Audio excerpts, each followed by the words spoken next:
ለእውቀት እንጓዝ ብዙ ርቀት። ቢስሚላህ ነብዳ።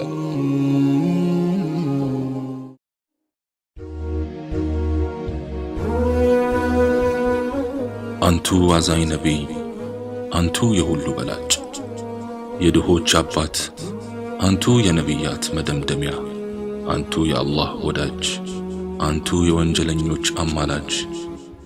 ያ ረሱለላህ ነፍሴ ለነፍሶ ፊዳ ትሁን፣ ሁላችንም ከነፍሶቻችን በላይ እንወዶታለን ያ ረሱለላህ። ጊዜው ዒሳ ዓለይሂ ሰላም ካረገ 600 ዓመታትን አስቆጥሯል። ዓለም በጨለማ ተውጣለች። የሰው ዘር ድንቁርናው ከምንም በላይ አይሏል። በዚያ ዘመን ዚና ዓለም ላይ እጅጉን ተስፋፍቶ ነበር። የዓረብ ነገዶች በተለያዩ የጎሳ መሪዎች የሚመሩ ቢሆኑም ጉልበተኛው ከደካማው፣ ሀብታሙ ከድሃው፣ ባለብዙ ዘመዱ ከባይተዋሩ እየቀሙ የሚኖሩበት ዘመን ነበር። በዚያ ዘመን ስልጡን የሚባሉት ፐርሺያዎች እንኳን እሳት በማምለክ የዘቀጠ የአስተሳሰብ ድንቁርና ውስጥ ነበሩ። በዚያ ዘመን ሴት ልጅ የተዋረደች ፍጥረት ነበረች።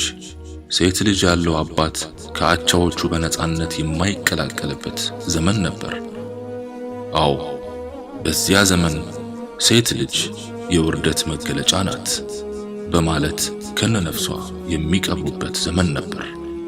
በዚያ ዘመን በተከበረው የአላህ ቤት ካዕባ ውስጥ 300 አማልክቶች ይመለኩ ነበር። ይህም አላንስ ብሎ የካዕባ ጎብኚዎች እርቃናቸውን በካዕባ ዙሪያ ይዞሩ ነበር። የሰው ዘር በዚህ የድንቁርና ባህር ውስጥ በመዋለል ላይ ሳለ አንድ ነዋሪነቷ መካ የሆነና እሷም አሚና የምትባል አረባዊት እንስት አብዱላህ ከተባለ ሕጋዊ ባለቤቷ በመካ ከተማ ጸነሰች። ይሁን እንጂ አብዱላህ ባለቤቱ ነፍሰ ጡር ሆና ሳለ ከቁረይሽ ነጋዴዎች ጋር ሸቀጥ ለማምጣት ከሀገር ወጣ። ከነጋዴዎቹ ጋር ያሰበበትን ደርሶ ለንግድ አስፈላጊ የሆነውን ዕቃዎችን ሸምቶ ሲመለስ የትሪብ ወይም መዲና የተባለች ከተማ ሲደርሱ አብዱላህ ትንሽ ተጫጫነው። ነጋዴ ጓደኞቹም የንግድ ሸቀጦቻቸውን ይዘው የትም መቆየት ስለሌለባቸው መዲናን ትተው ሊያልፉ ሲሉ አብዱላህ እኔ እያመመኝ ስለሆነ እዚህ ሀገር አጎቶቼ ጋር ትንሽ መቆየት እፈልጋለሁ ብሏቸው እነሱን ሸኝቶ እሱ እዚያው መዲና ቀረ። እነሱም ሸቀጣቸውን ይዘው መካ ጉዞአቸውን ቀጠሉ። በመጨረሻም አብዱላህ የአብራኩን ክፋይ ለማየት ሳይታደል ዱንያን በመዲና ከተማ ተሰናበተ። ወራት በወራት እየተተካኩ የአሚናም የመውለጃ ጊዜዋ ደረሰ። ምንም እንኳን አሚና ባለቤቷ በመውለጃ ጊዜዋ ከጎኗ ባይኖርም የሷን መውለጃ ቀን የሚጠባበቁ የአብዱላህ ወንድሞችና አባቱ በእንክብካቤ አቆይቷታል። በወርሃ ረቢዕ አወል በዕለተ ሰኞ ምድር ዓለማችን ለብዙ ሺህ ዓመታት ተጠብቀው የነበር ሰው ብቅ አለ።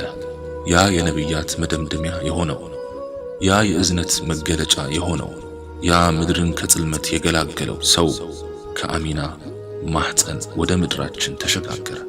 ያ ሰው ስሙ ሙሐመድ ኢብኑ ዓብድላህ ኢብኑ ዓብድልሙጠሊብ ኢብኑ ሃሽም ኢብኑ ዓብዱ መናፍ ኢብኑ ቁሰይ ኢብኑ ኪላብ ኢብኑ ሙራ ኢብኑ ከዕብ ኢብኑ ሉአይ ኢብኑ ጋሊብ ኢብኑ ፊህር ኢብኑ ማሊክ ኢብኑ ነድር ኢብኑ ኪናና ኢብኑ ኩዘይማ ኢብኑ ሙድሪካ ኢብኑ ኢልያስ ኢብኑ ሙضር ኢብኑ ኒዛር ኢብኑ ማዕድ ኢብኑ ዓድናን እያለ የዘር ሐረጉ ከኢስማዒል ዓለይሂ ሰላም ጋር ይገናኛል። አሚና ረሱልን ዓለይሂ ሰላቱ ወሰላም ልክ እንደተገላገለች ثወይበቱል አስለሚያ የምትባል የአቡ ለሃብ ባሪያ ወደ አሳዳሪዋ አቡ ለሃብ ዘንድ ስትሮጥ በመሄድ የወንድምህ ሚስት አሚና ወንድ ልጅ ተገላገለች ብላ ስታበሰረው እሱም በደስታ ሰክሮ አንቺ ካሁን ጀምሮ ባሪያ አይደለሽም ነፃ ነሽ አላት። የረሱላችንም ዓለይሂ ሰላቱ ወሰላም አያት የሆነው አብዱል ሙጠሊብ ይህን የምስራች ሲሰማ በሽማግሌ አቅሞ በሩጫ አሚና ዘንድ በመሄድ ሕፃኑን በደረቱ አቅፎት በስስት እየሳመው ወደ ካዕባ ገሰገሰ። አላህም ሙሐመድ የሚለውን ስም በአብዱል ሙጠሊብ ልብ ቀረጸለትና የረሱላችንን ዓለይሂ ሰላቱ ወሰላም ስም ሙሐመድ ብሎ ሰየማቸው። ሙሐመድ ማለት ትርጉሙ የተመሰገነ ማለት ነው። ከዚያም በኋላ አረቦች በተለምዶ ሕፃናት ልክ እንደተወለዱ በጥንካሬ እንዲያድጉ ገጠር ይሸኟቸው ነበርና ረሱልም ዓለይሂ ሰላቱ ወሰላም ወደ ገጠር ሊሸኙ ገበያ ላይ የገጠር ሴቶችን ፍለጋ ተወጣ። መካ ውስጥ አንድ አካባቢ አለ፣ ሕፃናቱን ተረካቢዎችና ሕፃናቱን አስረካቢዎች የሚገናኙበት። እዚያ ቦታ የተሰለፉ ሕፃናት በሙሉ አሳዳጊ አግኝተው ሲሄዱ ረሱል ዓለይሂ ሰላቱ ወሰላም ግን አባት የሌላቸው የቲም ስለሆኑ ሁሉም አሳዳጊዎች ሊወስዷቸው ፈቃደኛ አልሆኑም። ሁሉም አሳዳጊ ሕፃናቱን ይዞ ወደ ሀገሩ ሊንቀሳቀስ ሲል ሐሊማ የተባለች እድለኛ የሕፃናቱን ገበያ ገብታ ረሱልን ዓለይሂ ሰላቱ ወሰላም ብቻ ስታገኝ ባዶ እጄን ከምመለስ ብላ ይዛቸው ከአካባቢዋ ሰዎች ጋር ጉዞ ጀመረች። ረሱል ዓለይሂ ሰላቱ ወሰላም ልክ ያሳዳጊያቸውን ሀገር ሲደርሱ ለዘመናት በድህነት የሚታወቀው ያሳዳጊያቸው የሐሊማ ቤት በጥጋብ ደስታ ተሞላ። የሐሊማ ቤት ታይቶ በማያውቅ የበረካ ማዕት አሸበረቀ። በዚህ ሁኔታ ረሱል ዓለይሂ ሰላቱ ወሰላም እዚያው ገጠር ውስጥ አድገው ከሕፃናት ለመጫወት በቁ። ከዕለታት አንድ ቀን ረሱል ዓለይሂ ሰላቱ ወሰላም ከጥቢ ወንድማቸው ከሐሊማ ልጅ ጋር ለመጫወት ከቤት ራቅ ብለው ሳለ ሁለት መላእክት በሰው ተመስለው መጡ። ረሱላችንንም ዓለይሂ ሰላቱ ወሰላም ወደ ዳር አወጧቸውና ደረታቸውን መሰንጠቅ ጀመሩ። ይህ ሁሉ ሲሆን የረሱል የጥቢ ወንድም በቅርበት እየተከታተለ ነበር። በፍጥነት ወደ እናቱ በመሄድ ሙሐመድን ሁለት ሰዎች አስተኝተው እየገፈፉት ነው አላት። እሷም በድንጋጤ ስትሮጥ ረሱል ዓለይሂ ሰላቱ ወሰላም ወዳሉበት ቦታ ገሰገሰች።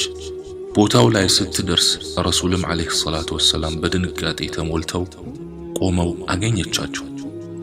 ከዚያም በፍቅርና በስስት አቀፈቻቸው።